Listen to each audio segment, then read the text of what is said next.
Well, hello everyone. Welcome back to the channel. Today we are going to be working on our John Deere tractor.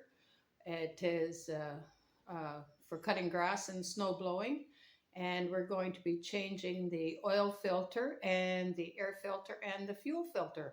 Not necessarily in that order. And when I say we, I mean Roy is going to be doing the changing of the filters. So without further ado, we'll get started.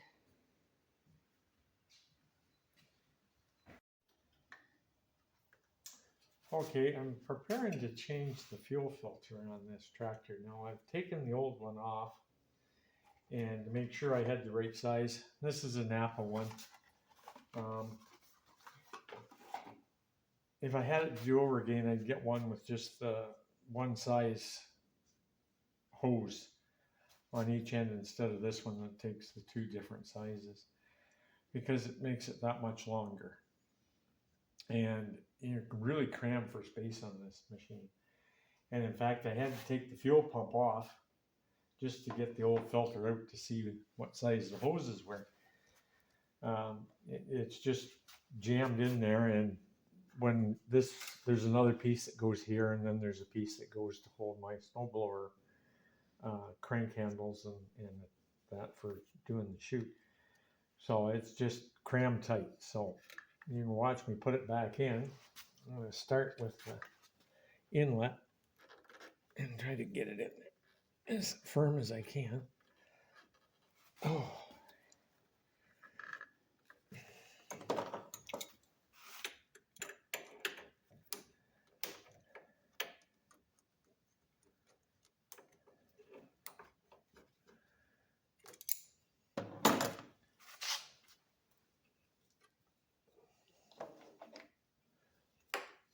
This is the fuel pump.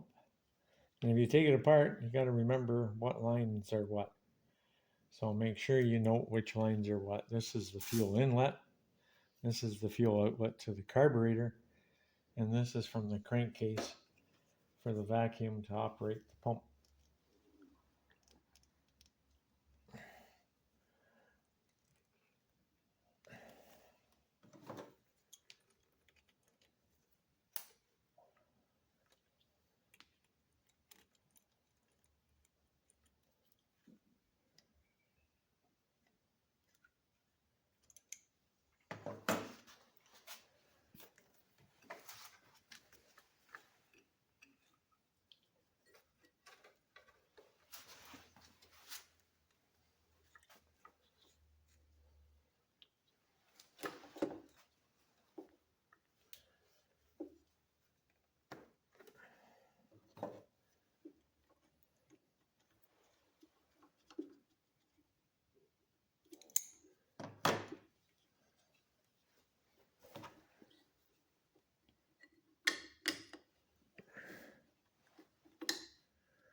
Now here I have a 10 millimeter socket, 1/4 inch drive extension and universal, and a little 1/4 inch ratchet, because this one up here, whoops, I put it together the wrong way.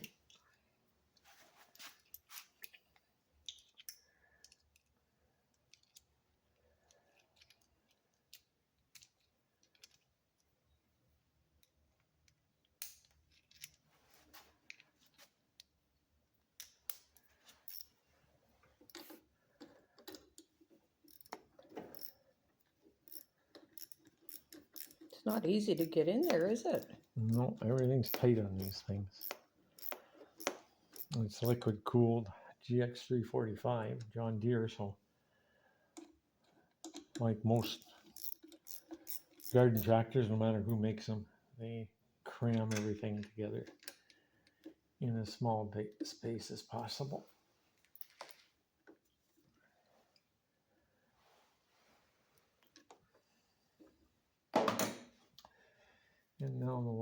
the carburetor.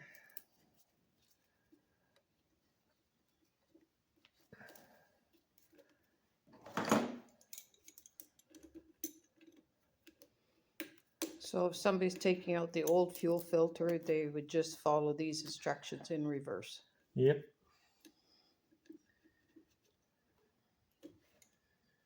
Of course, we already had the old fuel filter out when we decided to videotape this, so we weren't going to put it back in.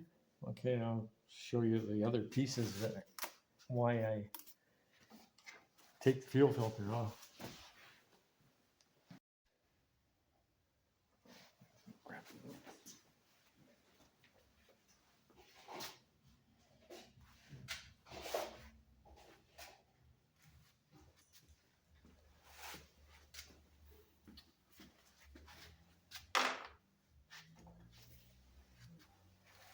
Now this is the piece for the snowblower. It's the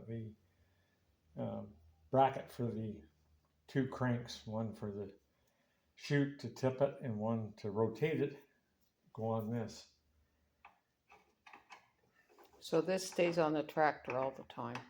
Yeah. Okay.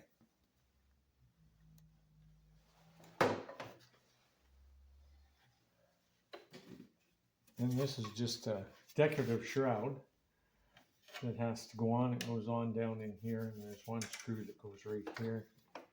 For the life of me, I can never remember the exact way to get it in here.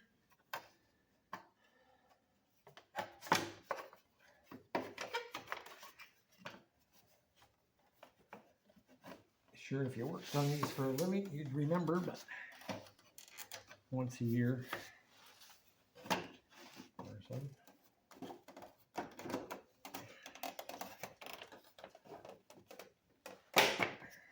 Now it's down in there.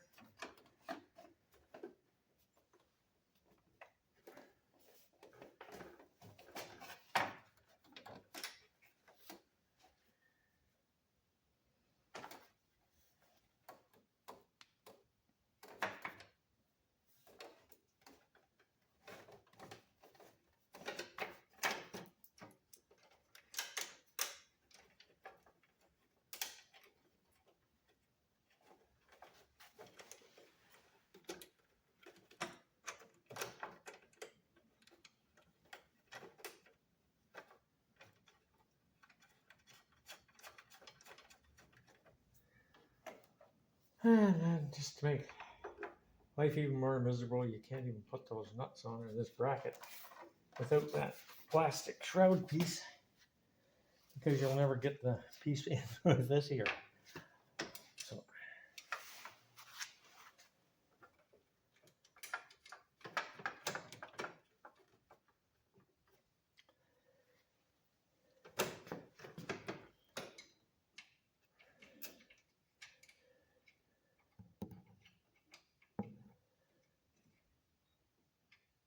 So I'm sorry you can't see this because I can't either. So and I missed the bolt. Don't drop it. Oh.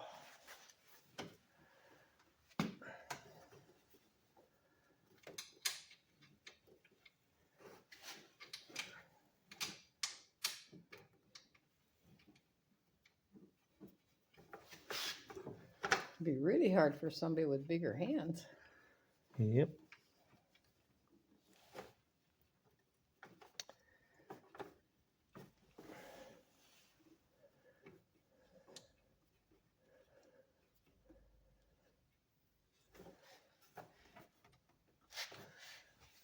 I just gotta grab my wrench.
Those are tight. I need a star screwdriver for that.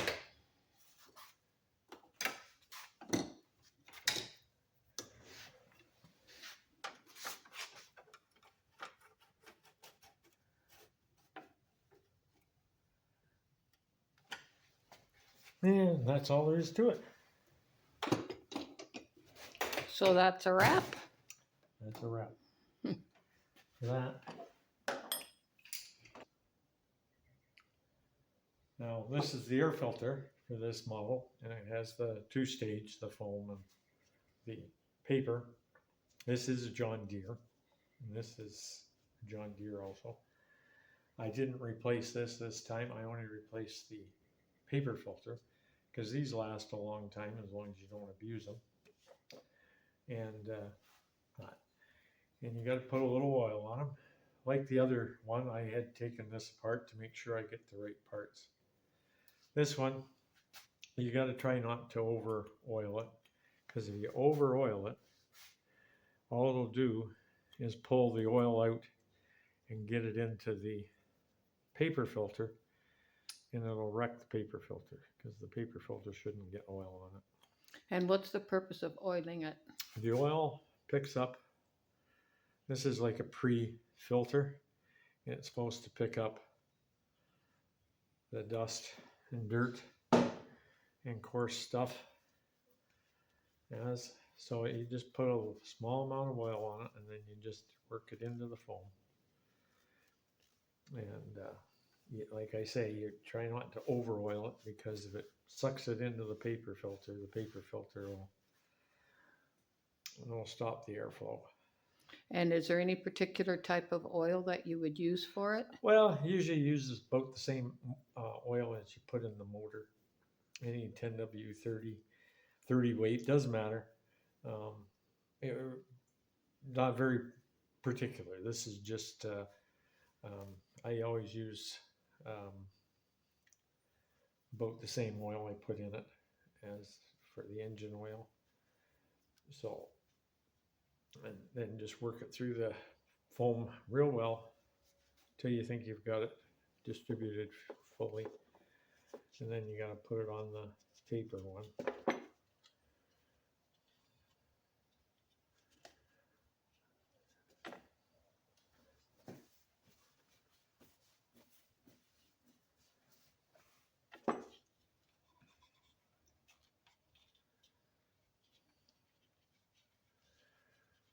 Work it down in these edges. That kind of hold it in place on the paper filter. And throughout your season, you can always take this one off and wash it with soap and water. Just The foam you're talking about? the foam, you take the foam off, and you just wash it with with soap and water. A little dish detergent, you get it good and clean. Let it dry thoroughly. Make sure there's no water on it, and then oil it like that. So it just sits down in there like that? Yep.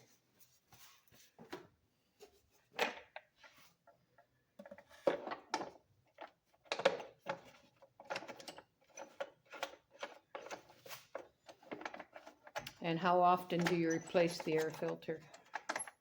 About once a When year? it needs it. It'll all depend on how much dust, dirt, whatever you stir up when you're mowing or what you're using it for. We just use it to mow, so you don't get as much dust and dirt. Say if you had a rototiller for it and you're out rototilling and stirring up more dust. It'll depend on where you live and how dusty it is. But probably you want to clean that foam one maybe twice a year and replace the paper one every year if it gets dirty. It depends. You might get 2 years out of it. You might get 3 according to where you live. And that's it. The other piece that goes on there is actually the first course filter to catch grass and larger stuff.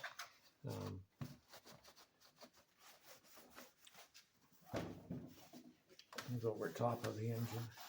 Because like I say, it's a liquid cooled, so you have the radiator on top of the engine. That covers the radiator. And does this clip in at all, or no, it just sits there? It just sits there. Because Okay. when the hood comes down, this part of the hood lands on top of here. Oh, okay. Right? Okay, that opening. And that's supposed to do it. The air is supposed to come in through the vents here on the sides, Okay. on the two sides. Comes Okay. up and comes in here, and then the air goes through the radiator and down and out, trying to stop the grass, as much grass as possible from coming on top of it.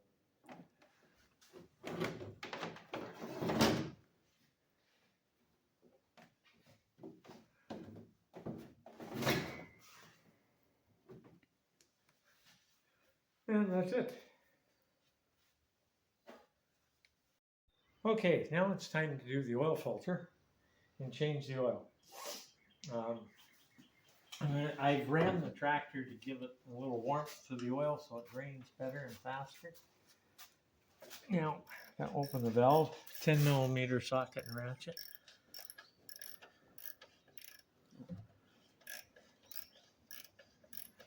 Gotta get underneath here to see what you're doing there. There we go.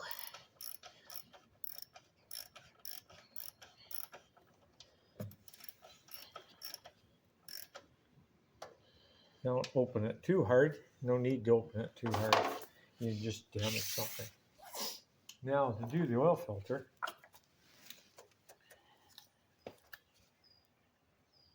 what'd you do with my little plastic? Oh, it's Piece. over on the table there. Oh, you moved it. No, I didn't touch it. Yeah. Okay, I made this little object, out of a pop bottle, mainly because the filter, it has this chute on it to drain the oil out, but it comes all, if you don't put something on it, it's over this hose, it's down the side of the tractor, it's all over the floor and everywhere else. So I made this thing up just to put in there, and I put it in above that deflector they have and up tight to the block of the tractor, and as you see, it'll drain the oil down. I'm going to reposition this or I'm going to miss it.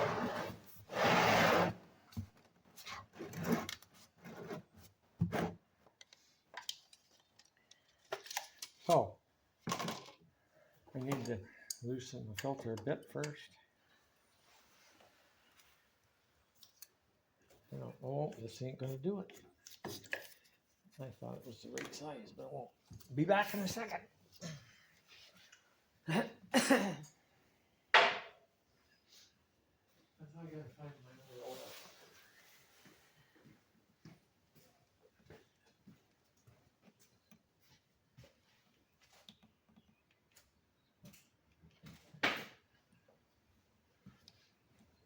Hey, this one?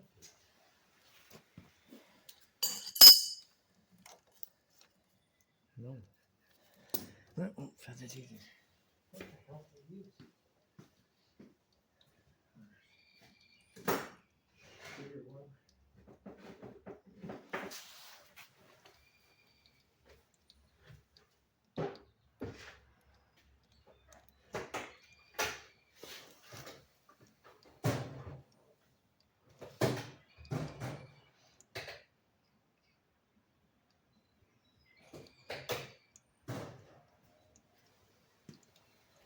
I'll do it by hand. Now it's just Being stubborn.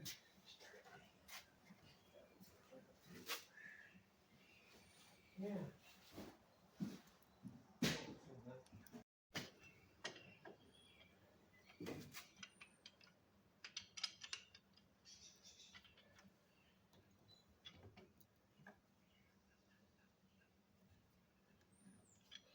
And that's just sliding on it. Mm-hmm. There we go. Okay, so I'm going to use this little tiny pair of slip lock pliers I have I should get one that fits this filter properly. I thought I had one, but I guess not. So I usually just loosen it a little bit. Try not to start the oil leaking just yet.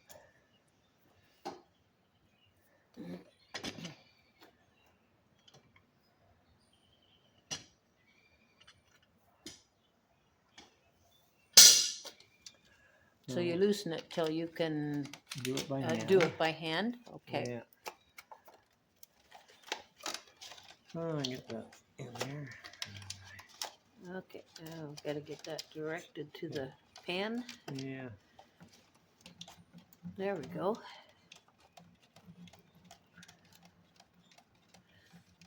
Oil filters are always messy to replace.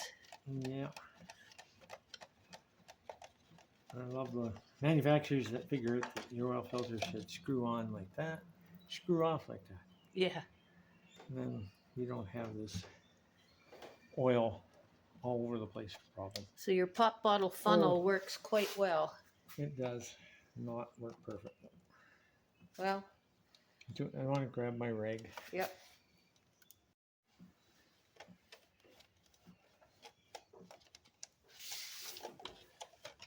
But it does limit the amount of oil cleanup afterwards.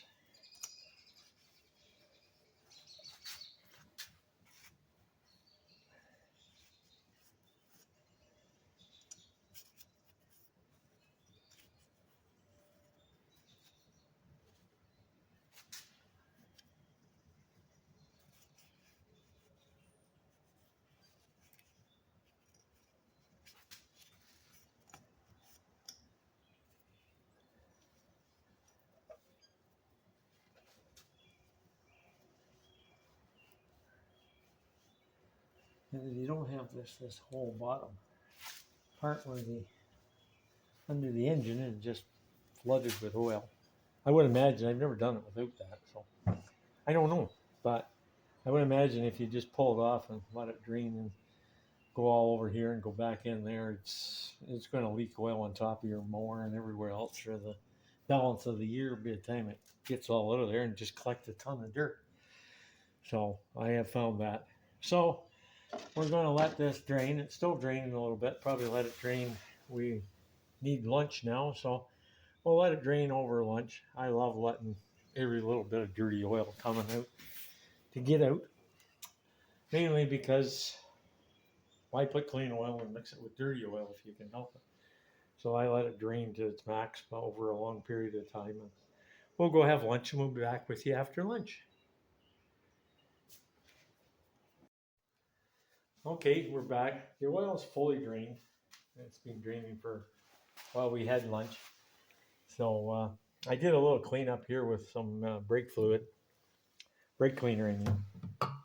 And ended up still leaked a little out of the oil filter piece. Give that another clean. Probably put the oil filter in. So, John Deere oil filter. I find they're as cheap as any filter. You always want to put a little oil on that sealing ring. The nice part about this filter is you can readily see that the old seal ring didn't stick to the block. So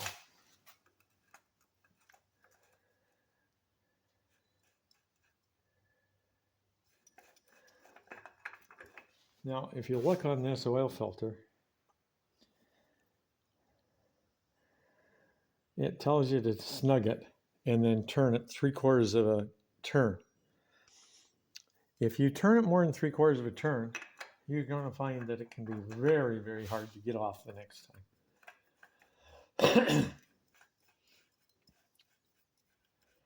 So you just go up till it's just snug. And then what I do is I pick something. So the middle of this thing, or a little bit better, should be over here when I'm finished.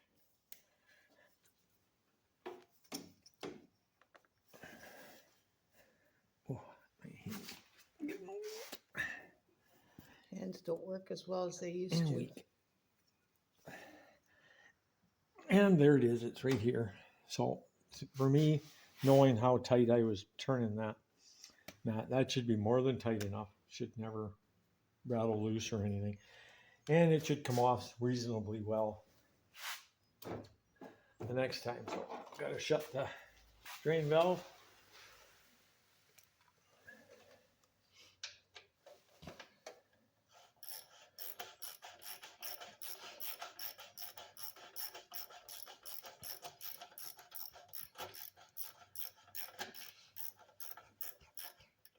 And remember, it's only a small valve, so you don't have to over tighten it.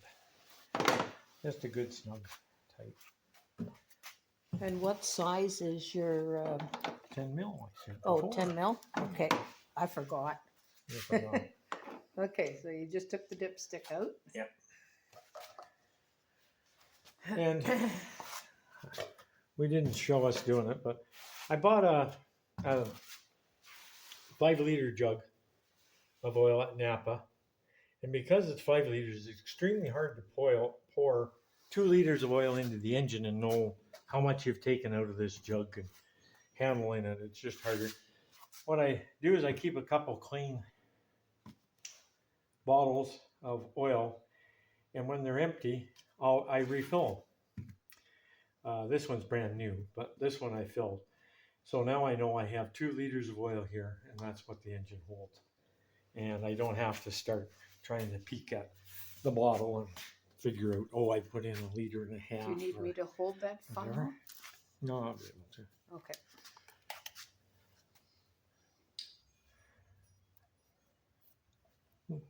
Taking my job away. I'm usually the funnel holder. Well, if you have to, go ahead. That's okay. I'll let it go this time, but don't let it happen again.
Make sure nothing's leaking underneath. Everything looks pretty good.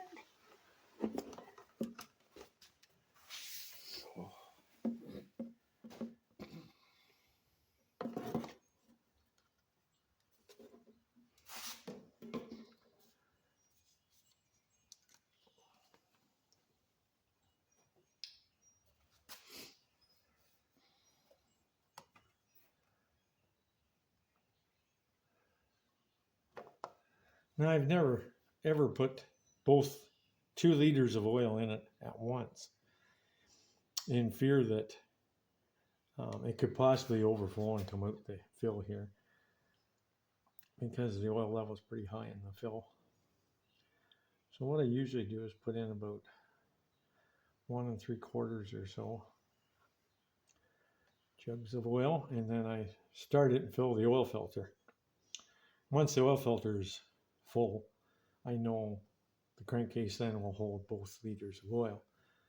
But right now the oil filter is empty, so if I put in that extra oil, I may overflow.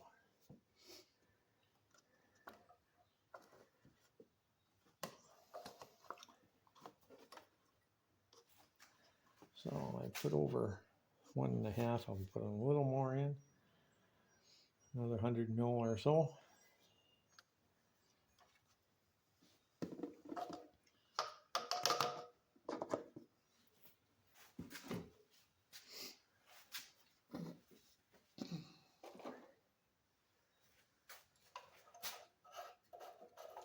Because when you look at the dipstick, the fill is here. So when it's sitting there, you only got that extra little bit. So I don't know. I don't want to overflow it.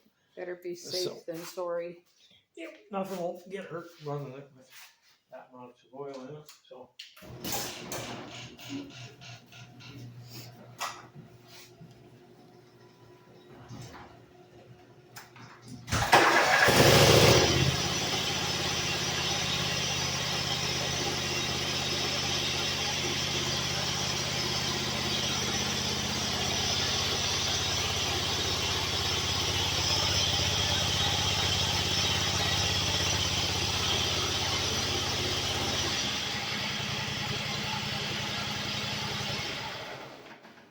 So you don't have to run it very long to get the oil filter. No, that oil filter's full in seconds probably.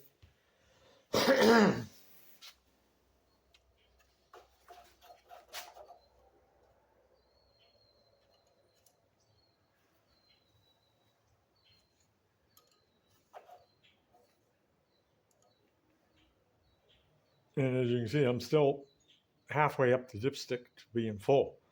So if I had poured that extra oil in there, I don't know if it'd overflow or not, but I'd rather not overflow it and then have to clean up the mess.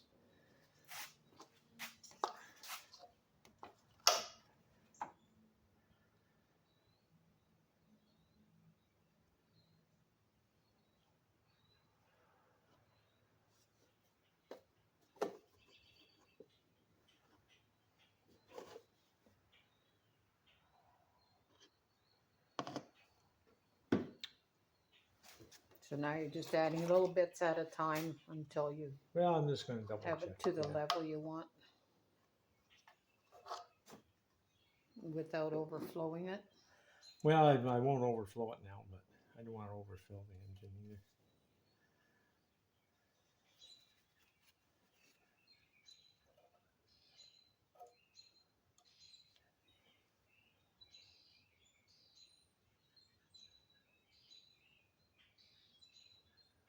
I'm just barely shy, so it looks like it might take the whole 2 liters.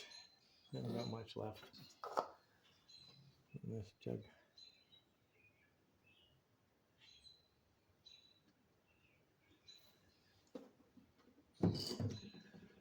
Remember, as your crankcase gets full of oil, it takes less and less oil to bring the level up, because then you're up into the crank shaft and your bearings, etc. Whereas the first part of the oil you put in just fills the pan. And I'm just shy again of being full.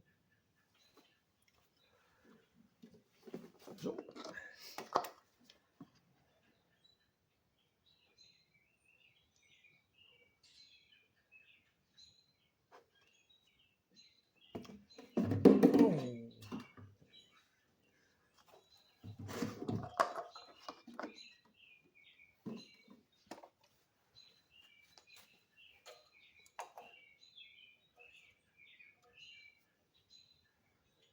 and that's right.